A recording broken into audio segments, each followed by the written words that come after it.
ආයුබෝවන් ඔයාලා හැමෝටම ඔයාලා හැමෝම මගේ Vinomax YouTube නාලිකාවට සාදරයෙන් පිළිගන්නවා.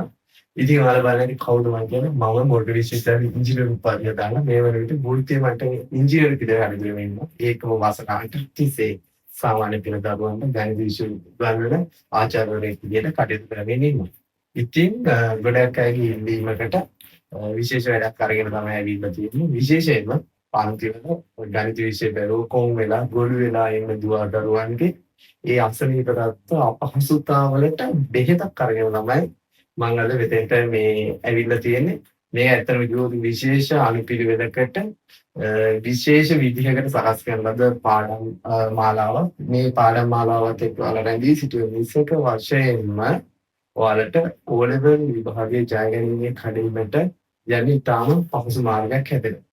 දැනටම ගණන් බෑ කියලා O level මට බෑ O level එක අතහැරලා නිකන් වෙන විකාර ඔළුවේ ප්ලෑන් කරගෙන ඉන්න දරුවෝ ඉන්නවා නම් කරුණාකරලා ඔයාලා බලන්න අවසාන උත්සාහය නැත්නම් ඔයාලා සහභාගී වෙන අවසාන පන්තිය ඉගෙන ගන්න අවසාන ගණන් ඉගෙන ගන්න අවසානම මොහොත විදිහට අරගෙන මෙන්න මේ වීඩියෝ එකේ පෙරත් එක චුට්ටක් රැඳී ඉන්න කියලා මම ඉල්ලා සිටිනවා. අනිවාර්යයෙන්ම ඔයාලට පැහැදිලි වෙනසක් වීඩියෝ පාඩයක් කරනකොට දැනෙන්න ගන්නවා. ඉතින් ඇයි අපි අනිත් පන්ති වලින් වෙනස් වෙන්නේ? මෙතනදී මම ඔයාලට මේ පාඩම් මාලාව අරගෙන ඉන්නේ විශේෂ අනුපිළිවෙල සකස් කරලා. ඒ අනුපිළිවෙල කියන්නේ පළවෙනි පාඩම තේරුම් ගත්තොත් තමයි දෙවෙනි පාඩම අල්ලගන්න පුළුවන්. දෙවෙනි පාඩම තේරුම් ගන්න තුන්වෙනි පාඩම. ඒ විදිහට මේව එකිනෙක සම්බන්ධ වෙලා තියෙනවා. එතකොට ඔයාලා එදිනෙදා මේ මම දාන වීඩියෝස් එදිනෙදා බලලා රෙඩි වෙලා ඊළඟ මේ වීඩියෝ දානකොට සූදානම් පිට ඉන්න ඕනේ. ඒ වුණොත් ඔයාලට මේක ඉතා සාර්ථකව ගොඩ දාගන්න පුළුවන්. තවත් දේවල් තමයි මේකෙදි මම ඉතාම සරල විදිහට ඔයාලට ගණිතය කියලා දෙනවා. ඉතාම ලෙහෙසි උදාහරණ නිදසුන් භාවිතා කරන එක ඉදිරියට ජීවිතේ දේවල් භාවිතා කරනවා. ඇඟට නොදැනී අමාරු කරුණු ඔයාලට කියලා දෙනවා. ඒකම ඔයාලට අමාරු ගණිත ගැටලු දිහා ගන්න විදිය පහසු වෙන්නේ. ඒවා දිහා බලන හැටි, තර්ක ගන්න හැටි, ඒ හැමදේම ඉතාම නිරවුල්ව කියලා දෙනවා. A to Z. ඒකෙන්ද බය වෙන්න එපා. අනිත් වැදගත්ම දේ බිඳුවේ සිට ඔයාලට ගණිත විෂය උගන්වනවා. O level දක්වා යන මාර්ගයේ බිඳුවේ සිට උගන්වනවා. ඉතින් තව දෙයක් තමයි මේකෙදි මම ඔයාලට අර බෝරින් වෙයි කියලා ඉතාම කෙටි වීඩියෝස් තමයි අරගෙන ඉන්නේ. ඒකත් ඔයාලට තවත් වාසියක්. ඉතින් අපි තවත් වැඩි කතා නැතුව අපේ අද පළවෙනි ලෙසන් එකට යන්න ඉස්සරහට තව කතා කරන්න පුළුවන්. හරි. ඔන්න අපේ පළවෙනි ලෙසන් එක. මොකද්ද? මූලික ගණිත කර්ම ආශ්‍රිතව දැන් සිටිය යුතු වැදගත් කරුණු. මූලික ගණිත කර්ම. මූලික ගණිත කර්ම කිව්වහම ප්‍රධාන වශයෙන් හතරක් තියෙනවා. ඔයාලා දන්නවා මොනවාද? එකතු කිරීම, අඩු කිරීම, ගුණ කිරීම, බෙදීම. ඔන්න හතරයි මූලික ගණිත කර්ම. ඉතින් ඕකේ මොනවාද දැන් අපි දන්නේ නැති දේවල් තියෙනවා. අපි පොඩි කාලේ ඉඳන් මොනවද දන්නවද? ඔව් අපි ගල් කැට ඇඟිලි වලින් මොනවද සෙල්ලම් ඔක්කොම දන්නවා තමයි. හැබැයි ඔක්කොම අපි වැඩ කිඩ දන්නේ ධන සංඛ්‍යා ආශ්‍රිත කරුණු වලනේ. දැන් මම මෙතනදී ඔයාලට උගන්වන්න බලාපොරොත්තු වෙන්නේ ඍණ සංඛ්‍යා ආශ්‍රිතව ওই දේවල් එනකොට මොකද්ද වෙන්නේ කියලා. මොකද ඕලෙවල් විභාගයට යනකොට අපිට ධන සංඛ්‍යා විතරක් හසුරුවන්න දැනගෙන තිබුණා හරියන්නේ නැහැ. ඒක ඍණ සංඛ්‍යා ගණිතනකුත් තියෙනවා. එහෙනම් ඍණ සංඛ්‍යා ආශ්‍රිතව කොහොමද ඔය ගුණ කිරීම, බෙදීම, එකතු කිරීම, අඩු කිරීම සිද්ධ වෙන්නේ කියලා බලන්න තමයි අපි මේ පළවෙනි ලෙසන් එකෙන් යන්නේ. ඒකත් මම කොටස් දෙකකට කරලා තියෙනවා. මේ වීඩියෝ එක ගොඩාක් දිග වෙන හින්දා අපි මේ පළවෙනි ලෙසන් එකේදී ඉගෙන ගන්නේ ඍණ සංඛ්‍යා, ධන සංඛ්‍යා, ඔය සංඛ්‍යා දෙකම ඔක්කොම මික්ස් වෙලා තියෙනකොට ගුණ කිරීම හා බෙදීම සිද්ධ වෙන්නේ කොහොමද කියලා. හරි. ගුණ කිරීම හා බෙදීම. ගුණ කිරීම හා බෙදීම ගත්තාම ධන සංඛ්‍යාත් එක්ක ඔය වැඩ ටික වල චූටි කාලේ ඉඳන් දන්නවා නේද? අපි චක්‍ර වලින් ආයෙ නිකන් ඉරටු මිටි හදනවා, නැත්නම් එක එක ගොඩවල් වලට වෙන් කරනවා. ඔය දේවල් වලින් ගුණ කිරීම බෙදීම අපි ගොඩ දාගත්තම පොඩි ගන්නවා. දැන් ඔය ඍණ සංඛ්‍යාත් එක්ක ආවහම ඍණ සංඛ්‍යා, ධන සංඛ්‍යා මික්ස් වෙලා නේද ඍණ සංඛ්‍යා. ඒකට ඔය ඒවා ආවහම මේ ගුණ කිරීම බෙදීම වල ඇත්තටම යම් වෙනසක් තියෙනවා. ඒ කියන්නේ අපිට නිකන් ඒක හදාගන්න බෑ. ගොඩක්ම ඒ කියන්නේ ඒකේ සංඛ්‍යාත්මක කියන බලපෑමක් ඉන්නේ විශේෂයෙන් අර එයාගේ තියෙන ලකුණ තමයි එතනදී බලපෑමක් සිද්ධ වෙන්නේ. හරි. මම මෙතනදී ඔයාලට බලාපොරොත්තු වෙන අන්නේ දේ ගැන කියන්න. තව දෙයක් විශේෂයෙන් කියන්නේ දැන් මාත් එක්ක වැඩ කරපු 170 විතර ළමයින්ට එන හොඳට වැඩ පුළුවන් ළමයින්ට ඇතැම් වෙලාවට මේ දේවල් හරියටම හසුරව ගන්න බෑ තක්කෙට. හරි සමහර ගණන් දුන්නාම එයා සමහර ගානක් හරියනවා ආයෙ සමහර ගානක් වරදිනවා. ඒ කියන්නේ ඒක ගැන හරි අවබෝධයක් නැහැ. තවත් සමහර ළමයි හිටියා එයාලට මේ දේවල් ගැන හරි අවබෝධයක් නැති හින්දා එයාලට ඊළඟ පාඩම් මිස් වෙනවා. ඊළඟ පාඩම් මිස් වෙනවා. ඔන්න ඔය ආකාරයට මේවා ඇවිල්ලා හැම පාඩමම වගේ තියෙනවා. මේ කිරිකජු පාඩමක් කියලා අපි ගත්තට මේක හැම පාඩමකටම ගොඩාක් දුරට සම්බන්ධ වෙනවා. එතකොට මේ දේවල් බැරිකම හින්දා ළමයින්ට අනිත් පාඩම් ඔක්කොම මික්ස් වෙලා අන්දසානේ ප්‍රතිඵලය වෙලා තියෙන්නේ ගණිතය කියන්නේ අමාරු විෂය කම්බු ගණන් බෑ. ගණන් එපාම කරපු විෂය බවට පත් වෙලා තියෙනවා. ඉතින් ඒකින්ද ඔයාලා අද දැන් මම මේ කියලා දෙනවා මේ පොයින්ට් එක හරියටම මේ අල්ලගන්න හරියට මේක ඔළුවට දාගන්න. එහෙම වුණොත් ඔයාලට මෙතනින් පස්සේ ආයි ධන ඍණ සංඛ්‍යා ආශ්‍රිත ඔය ගුණ කිරීම බෙදීම වල ප්‍රශ්න එන්නේ නැහැ. හරි. ඔන්න මම තියදී කියලා දෙනවා. මෙහෙම. පළවෙනි එක. අපි ගත්තොත් අපිට දැන් හුරු ධනයනේ පළවෙනි එක. තව දෙයක් ගුණ කිරීමේ බෙදීමේ දෙන්නම එකම ආකාරයට හැසිරෙන හින්දා මම මේ දෙකම එකට කරලා ලියනවා. හරි. ධන සංඛ්‍යාව වැඩි වුණොත් ධන සංඛ්‍යාවකි. එහෙම නැත්නම් ධන සංඛ්‍යාවක් බෙදුනොත් ධන සංඛ්‍යාවකි. ඔය දෙකෙන් එක ධන සංඛ්‍යාවකින් වැඩි වුණොත් එහෙම නැත්නම් ධන සංඛ්‍යාවකින් බෙදුනොත් අපේ අවසාන පිළිතුරේ ලකුණ අනිවාර්යයෙන්ම ධන පිළිතුරක්. හරි. එහෙනම් ළමයි ධන සංඛ්‍යාවෙන් වැඩි වුණොත් ධන සංඛ්‍යාවකින් බෙදුනොත් අවසාන පිළිතුරේ ලකුණ ධන. number 2 ඍණ සංඛ්‍යාවක් වැඩි වුණොත් ඍණ සංඛ්‍යාවකි. ඒ වගේම ඍණ සංඛ්‍යාවක් බෙදුනොත් ඍණ සංඛ්‍යාවකි. හරි. ඍණ සංඛ්‍යාවකින් වැඩි වුණොත් හරි ඍණ සංඛ්‍යාවකින් බෙදුනොත් හරි අපිට හම් වෙන අවසාන පිළිතුර ඍණ පිළිතුරක්. ඔයාලට හිතෙන්නේ එහෙමයි නේද? ධන කෙනෙක්ගෙන් වැඩි වෙලා ධන කෙනෙක්ගෙන් බෙදුනොත් ධන පිළිතුරක් ආවා වගේ ඍණ කෙනෙක්ගෙන් වැඩි වෙලා ඍණ කෙනෙක්ගෙන් බෙදුනොත් ඍණ පිළිතුරක් කියලා කියන්නේ හිතෙන්නේ. වැරදි ළමයි. මෙතනදී අපිට එන්නේ හොඳට මතක තියාගන්න. එතනදිත් එන්නේ ධන පිළිතුරක්. හරි. මොකද්ද? ධන කෙනෙක්ගෙන් වැඩි වෙනවත් හරි ධන කෙනෙක්ගෙන් බෙදුනොත් හරි අපේ අවසාන පිළිතුර ධන. ඒ වගේම ඍණ කෙනෙක්ගෙන් වැඩි වෙලා හරි ඍණ කෙනෙක්ගෙන් බෙදුනොත් හරි අවසාන පිළිතුර ඒත් ධන. දැන් අපි කොහොමද මේක මතක තියාගන්නේ? හරි. ඔයාලා ළමයි මේක දැන් නෝට් කරගෙන ඉන්න අපි යටින් මෙහෙම වාක්‍යයක් දාගමු. ගුණ කරන හෝ බෙදෙන සංඛ්‍යා දෙකේම ලකුණු සමාන නම් ඒ කියන්නේ ධන සංඛ්‍යා තිබුණොත් ඍණ සංඛ්‍යා තිබුණොත් ලකුණු සමාන නම් අවසාන පිළිතුරේ ලකුණ ධන වේ. ඊළඟට දැන් අපි ධන කෙනෙක්ගෙන් වැඩි වුණොත් හරි බෙදුනොත් හරි බලුවා. ඒකම ඍණ කෙනෙක්ගෙන් වැඩි වුණොත් හරි බෙදුනොත් හරි බලුවා. එහෙනම් number 3 අපි බලමු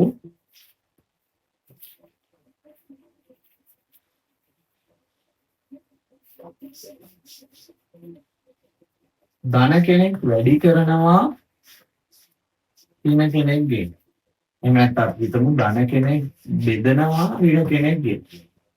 ඔය දෙකම වෙනකොට ධන කෙනෙක් ඍණ කෙනෙක්ගෙන් වැඩි වෙනත් හරි ධන කෙනෙක් ඍණ කෙනෙක්ගෙන් බෙදුනොත් හරි අවසාන පිළිතුරේ ලකුණ වෙන්නේ ඍණ. හරි. ධන කෙනෙක් ඍණ කෙනෙක්ගෙන් වැඩි වෙනත් හරි ධන කෙනෙක් ඍණ කෙනෙක්ගෙන් බෙදුනොත් හරි අවසාන පිළිතුරේ ලකුණ ඍණ. ඒ වගේම number 4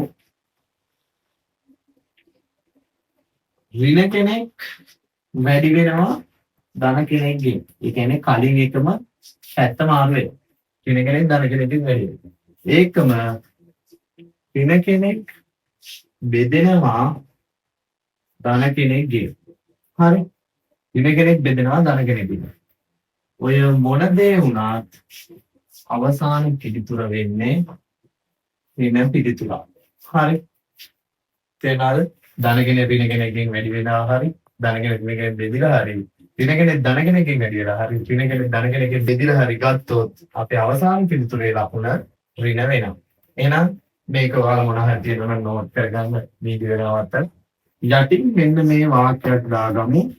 මෙන්න මෙහෙම මොකද්ද? ಗುಣ කරන හෝ බෙදෙන ලකුණු දෙක අසමාන නම් ಗುಣ කරන හෝ බෙදෙන ලකුණු දෙක අසමාන නම් අවසාන පිළිතුරේ ලකුණ ඍණ වේ. ಗುಣ කරන හෝ බෙදෙන ලකුණු අසමාන නම් අවසාන පිළිතුරේ ලකුණ ඍණ වේ. හරි. ඔන්න ඕක තමයි ළමයි ಗುಣ කිරීමේ හා බෙදීමේදී ඒවායේ අදාළ පිළිතුරේ ලකුණ හොයාගන්න භාවිතා කරන තියෙන්නේ. හරිම ලේසි. හරි. අපි දැන් ඊළඟට උදාහරණ ගණන් ටිකක් හදලා බලමු. එතකොට ඔයාලට මේ වැඩේ තවත් ඔළුවට යයි, තවත් තේරෙන්න ගනී. ඔන්න ළමයි දැන් අපි එක්සැම්පල් වගේක් ඔයාලට දාලා තියෙනවා. මෙතනදී මම මුල්ම එක්සැම්පල් ටික දැන් ගුණ කිරීමකට අදාළව. ඉතින් ඔයාලට පුළුවන් වීඩියෝ එක මඩකට නවත්තලා මම හදන්න කලින් මේවා ටික තනියෙන් හදන්න බලන්න. හරි. ඊට පස්සේ මම හැදුවට පස්සේ ඔයාලට පුළුවන් ඒවා මොන හරි අඩුපාඩු තිබ්බොත් ඒවා වැරදි හදාගන්න. හරි. හැමෝම මේකේ ගණන් තනියෙන් try කරන්න ඇති. අපි නම් බලමු මේවා කොහොමද අපි උත්තර ගන්න කියලා. හරි. පළවෙනි එක ගත්තාම ඍණ කෙනෙක් ධන කෙනෙක්ගෙන් වැඩි වෙනවා. ඍණයි ධනයි මොනවාද? දැන් මතකයි. වෙනස් දෙන්නේ නම් අවසාන පිළිතුරේ ලකුණ ඍණ.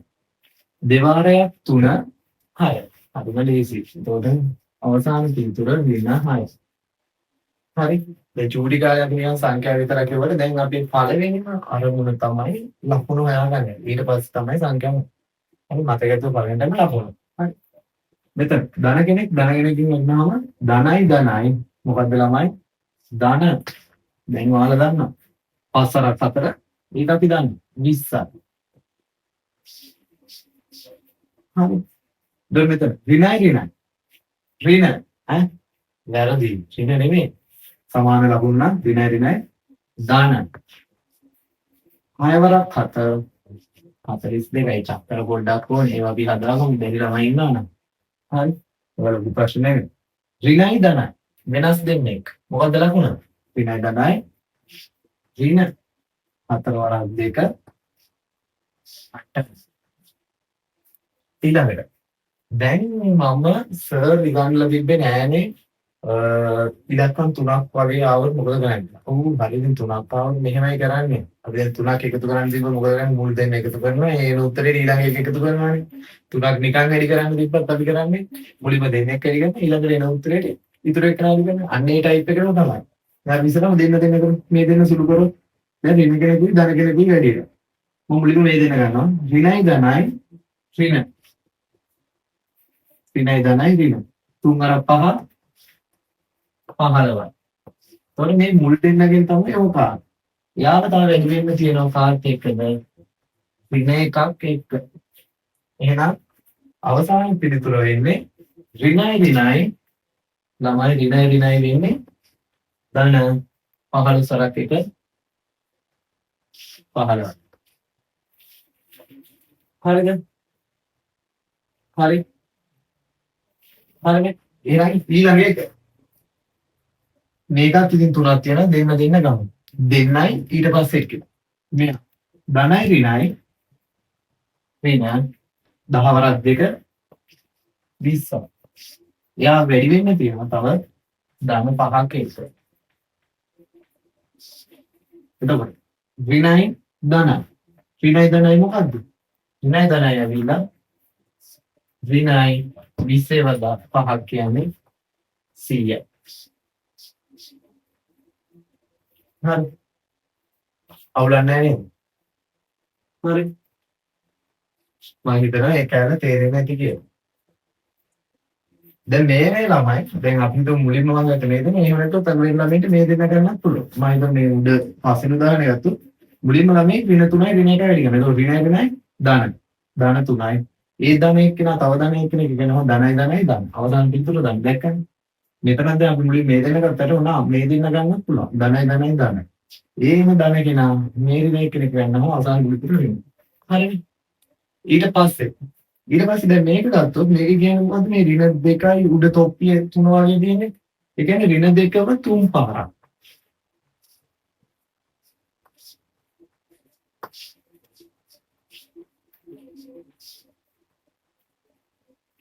ඍණ දෙකම තුන් පාරක් කියන්නේ නිකන් හිතන්න මේ ඍණයි ඔය කියන්න පුළුවන් ධනයි. දෙවරක් දෙක හතර. ඒක මුල් දෙන වැඩි කරාම ඔහොම ධන හතරක් එනවා. යාව ආයෙ වැඩි කරන් කියනවා ඍණ දෙකක් එක්ක. මෙතන එතකොට ධනයි ඍණයි අවසාන පිළිතුර ඍණයි හතර අර දෙක අට. හරි. ඔයාලා මොනවා හරි අඩුපාඩු තියෙනවා නම් දාගන්න. මම හිතනවා ඔයාලා හැමෝටම මේ වැඩේ හරියට තේරෙන්නේ නැති. නේද? ලේසි නේද? මොනවා හරි තිබ්බොත් දාගන්න. හරි නේද? මෙතන තියෙන එහෙනම් බෙදීම් ආශ්‍රිත එක්සැම්පල් වගේ ඔයාලා කලින් වගේ මේ ටිකත් ඔයාලා පොතක නෝට් ඩවුන් කරගෙන ඔයාලා ඉස්සරහට තනියම ඉගෙන ගන්න වීඩියෝ එක නවත්තලා ඊට පස්සේ මම හිතුවට පස්සේ බලන්න ආර උත්තර හරියට කියලා අනිවාර්යව තිබ්බොත් හදා ගන්න.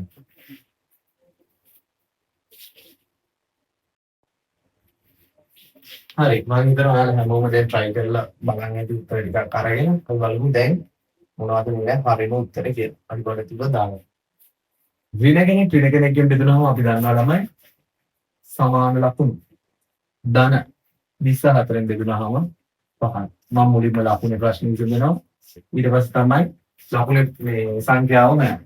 මෙතන ධන කෙනෙක් ඍණ කෙනෙක්ගෙන් බෙදුනහම වෙනස් ලකුණු අපි දන්නවා. ධන ඍණෙන් බෙදුනහම අවසාන පිළිතුරේ ලකුණ ඍණ 24 8න් බෙදුනහම උත්තරේ 3යි. අපිම ලේසි. මෙතන ඍණ කෙනෙක් ධන කෙනෙක්ගෙන් බෙදුනහම වෙනස් ලකුණු උත්තරේ ඍණ ලකුණක් තමයි එනවනේ 42න් බෙදුනහම 20. මෙතන දැන් මෙතන තුනක් තියෙද්දි ඔහොම කියලා නැහැ. ඔව් ඉතින් අර කලින් වගේම තමයි. උඩ දැන් මෙතන දෙන්නෙක් ඉන්නවනේ උඩ. මේ දෙන සුළු කරලා අපි බලමු තනි තැනකට හදාගන්න. එතකොට මේ වරහන් දෙකක් එක ළඟ තියෙනවා කියන්නේ ಗುಣ කිරීමක් තමයි. එතන තියෙන වරහන් දෙක එක ළඟ කියන්නේ ಗುಣ කිරීම. එහෙනම් මෙතනදි බැලුවොත් ධන කෙනෙක් මුලින්ම ඍණ කෙනෙක්ගෙන් වැඩි වෙන්න තියෙනවා. ධන කෙනෙක් ඍණ කෙනෙක්ගෙන් වැඩි වුණාම ධනයි ඍණයි ඍණ 10 3ෙන් වැඩි කරාම 30යි. ඔය 30 බෙදන්න තියෙන්නේ ඍණ 6යි. ඊළඟ ස්ටෙප් එකේ ඒකයි.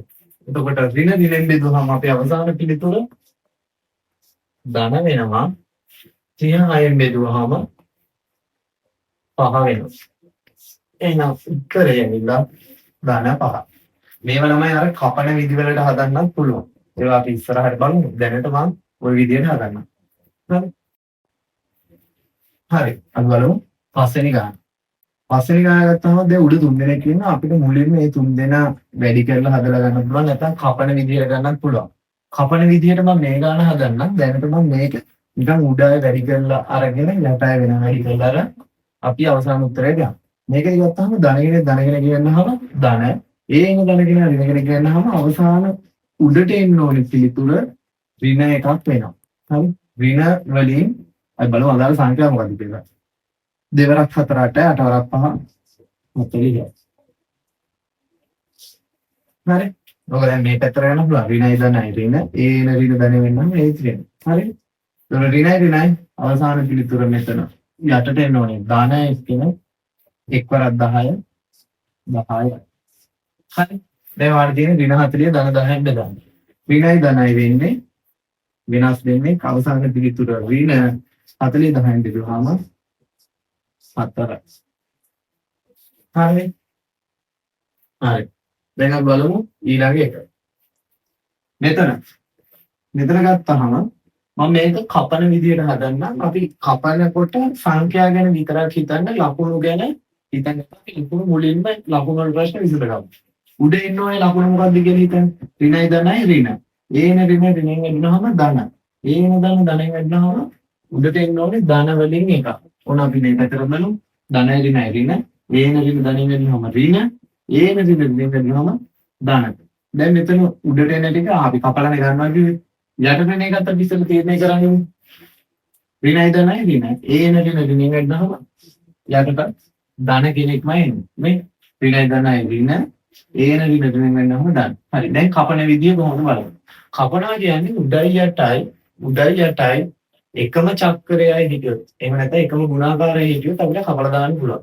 ඒ කියන්නේ මෙතන අපිට කපන්න පුළුවන් මේ දෙකට දෙවාරයක් එකයි දෙකට දෙවාරයක් එකයි. ලකුණක් ගැන හිතන්න එපා. මෙතන ආන්නේ 4යි 2යි කපන්න පුළුවන්. මේ 2යි මේ 2යි 4යි තමයි කපන්න තියෙන්නේ. දෙකට දෙවාරයක් එකයි 4ට දෙවාරයක් 2යි. නේද? දැන් උඩයි යටයි කපන්න කිව්ව ඕන මේ දෙකත් එක්ක මේ 6 කපන්නත් පුළුවන් නැත්නම් මේ 3ත් එක්ක කපන්නත් පුළුවන්. කැමති විදිහට. මම ඕන ඉස්සර 3 එක කපලා 3ට 3 වාරයක් 1යි 6ට 3 වාරයක් 2යි. දැන් මේ ආපු දෙක පුළුවන්. මෙන්න මේ ආපු දෙක දෙකට දෙවාරයක් 1යි මේ දෙකට දෙවාරයක් 1යි. දැන් බලන්න උඩ ඉතුරු වෙච්ච සංඛ්‍යා ටික. 1යි 5යි 1යි 1යි. මෙතන 1යි 1යි 1යි. ඉතින් එක්වරක් 5 5යි පස්සරක් 1 5යි ආයි පස්සරක් 1 උඩට එන්නේ 5ම තමයි. ලකුණ අපි හිතලා ඉවරයි කලින්ම. ඍණයි ධනයි ඍණ ඍණයි ඍණයි ධන ඒ ධනයි ධනයි ධන. හරි කලින් හිතුවා. මෙතන එක්වරක් 1යි ඒ එන එකකින් වෙන්නහම 1යි. උගල අපි අවසාන පිළිතුර වෙන්නේ ධන 5 බෙදීම ධන 1. ධන කෙනෙක්ගෙන් බෙදුනහම අවසාන පිළිතුර ධනමයි 5 එකෙන් බෙදුනහම 5ම තමයි. හරි. ඔන්න බලන්න ආර මොන හරි අඩුපාඩු තියනවද කියලා 7න් 7ම හරිනම් ඉතා හොඳ හරි. එහෙනම් අදට ගන්නපු ලෙසන් එක ඔයාලා ඔක්කොගෙම ඔළුවට හොඳට යන්නේ නැති කියලා හිතනවා. තියරි එකයි ඒ හදපු එක්සැම්පල් ගණන් ටික. ඉතින් මම තව වර්ක්ෂීට් එකක් ඔයාලට දාන්නම් ඊළඟ ලෙසන් එක එහෙම නැත්නම් වීඩියෝ එක දානකම් ඔයාලට රීවර්ක් කරලා ප්‍රැක්ටිස් කරලා තියන්න. අනිවාර්යෙන් මේ හදපු ගණන් ටික නැවත හදන්න. මේක ඇත්තටම ගණන් කියන එක කටපාඩම් කරලා අපිට පුළුවන් කරගන්න පුළුවන් දෙයක් නෙමෙයි. මේක අවබෝධය තියෙන්න ඕනේ. ඒකම ප්‍රැක්ටිස් එක තියෙන්න ඕනේ. ඉතින් මේ විදිහට දැන් අද ඔයාලට යම් මට්ටමකට මේ පාඩම තේරුණා නම් ඒ විදිහටම මම වගේ සියලුම පාඩම් ඔයාලට තේරෙන්න ගන්නවා. ඒකින්ද මේ වීඩියෝ මාලාව ඔයාලා අනිවාර්යෙන් මිස් කරගන්න නැතුව බලන්න. ඉතින් මිස් කරගන්න නැතුව බලන්න නම් ඔයාලා එක දෙයක් කරන්න ඕනේ. මගේ මේ Vinomax YouTube channel එක subscribe කරලා bell icon click කරලා තියන්න. එතකොට ඔයාලට notification එයි මම ඊළඟ වීඩියෝ එක අප්ලෝඩ් කරාම ඒකම ඔයාලගේ තව දන්න යාළුවෝ අතර මේ link share කරලා තියන්න. එතකොට එයාලට මේ වීඩියෝස් බලන්න පුළුවන්. මේක මේ අද දාපු වීඩියෝ එකත් grade 9, grade 10, grade 11 කියන ඕනෑම පන්තියක ළමයින්ට බලන්න පුළුවන් ප්‍රයෝජනවත් වෙන වීඩියෝ එකක්. ඉතින් තව මොනවාරි ප්‍රශ්න තියෙනවා නම් මේක කමෙන්ට් සෙක්ෂන් එකේ කමෙන්ට් කරන්න. මම ඒවට පුළුවන් විදිහට උදව් කරන්න. ඒකම මගේ මේ contact number එක දැන් තිරේ දිස් වෙනවා. අනේ contact number එකට ඔයාලා contact number එකට කතා කරන්න. මම හැකි උපරිම විදිහට ඒ කතා කරන අයට උදව් කරන්න බලාපොරොත්තු වෙනවා. සමහර වෙලාවට බිසි වෙන්න පුළුවන්. හැබැයි මම පුළුවන් උපරිම වලට උදව් කරන්න බලාපොරොත්තු වෙනවා. එහෙනම් ඊළඟ වීඩියෝ එක වෙනකොට ඔයාලා හොඳට මේ ආදී ගැන ප්‍රැක්ටිස් කරලා ඉන්න. අපි එහෙනම් ඊළඟ ලෙසන් එකෙන් හම්බෙමු. සියලු දෙනාටම සුබ දවසක්. good luck.